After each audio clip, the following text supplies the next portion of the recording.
Birthday si Maylin sa June 25, 27? 25. 25. 18 na siya. So, magbi-birthday si Maylin dito. Okay?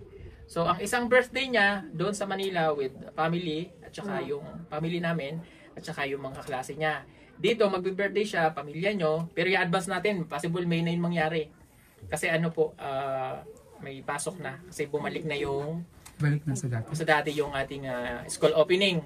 So, ang gagawin natin ngayon ay i-celebrate natin ng May. Kari sila pangita ng kuan ka ng baboy duha ka buok sa mga kuan kayo may kwarta ni. Ay, wala na. Ako na bahala doon.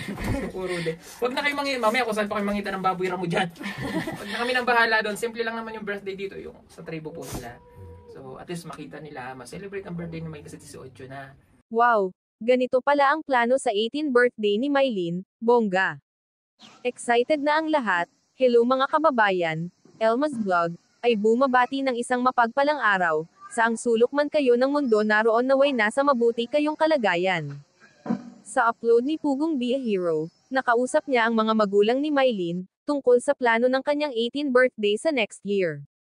Sa summer vacation nila Maylin ang plano uuwi sila at doon sila mag-vacation para makasama din niya ang kanyang pamilya, na medyo matagal-tagal na rin niyang hindi nakasama. At tamang-tama naman ay birthday ni Maylin sa June 25, at yan ay pasukan na rin. Kaya ang plano ng kanilang Daddy Paul, mag-advance celebration sila sa Mayo, sa awa ng Diyos. Para makasama din niya ang kanyang mga mahal sa buhay. At sabi pa ng kanyang nanay na maghahanap daw sila ng 2 baboy, kaso ang problema ang pangbili. At sagot ni Pugong Be a Hero, na siya na ang bahala sa lahat. Pabiro pa niyang sinabi baka mamaya kung saan-saan kayo maghanap ng baboy ramo. Simpleng celebration lang ang magaganap sa pamilya ni Maylin, importante happy ang lahat. At ang celebration ni Maylin sa Manila syempre bongga yan. Dahil imbitahan nila Sir Paul, ang mga kaklase ni Maylin, mga kaibigan nila, at sa live pa niya noong nakaraan, na may nagsabi na dapat wag kalimutan imbitahan si Sir Felix. Yung principal sa school nila Maylin noong nasa elementary pa siya. Kasi malaking bahagi din si Sir Felix sa pag-aaral nila Maylin at Nanita.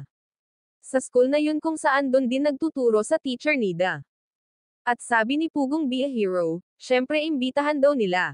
At syempre matagal-tagal pa naman yan mangyayari mag-pray tayo, na matuloy ang kanilang mga plano at maging okay ang lahat. Masabi natin napaka-bless nila Maylin, Nanita at Russell dahil pamilya nila Sir Paul ang nag-aalaga sa kanila.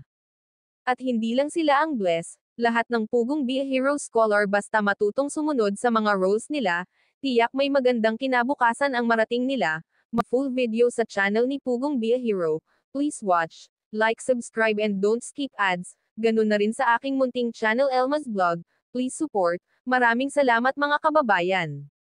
God bless us.